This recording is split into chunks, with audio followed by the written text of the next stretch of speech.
دینی نظام کو تلچھٹ کرنے والوں کی تقریب میں جلسے کیا کرتے تھے، اور دینی نظام کی بحالی کے لیے قربانی دینے والوں کے جناب والا نام بھی نہیں لیتے تھے۔ کبھی عمار بن یاسر کا نام بھی لیا ہے؟ نہیں لیتے۔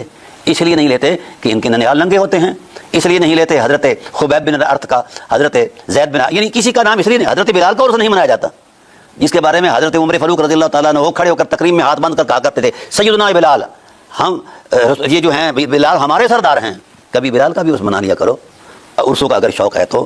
تاہم میں عرض کر رہا ہوں کہ اموی دین سارے کا سارا، یعنی کوئی ایک شخص کوئی ایسی جہت بتا دے اموی دین کی، یہ 90-92 سالہ ٹائٹل جو ہے جس کے اندر اسلام کی یا امت کی عظمت میں کوئی کردار دیا گیا ہو، ایک حوالہ نہیں ہے۔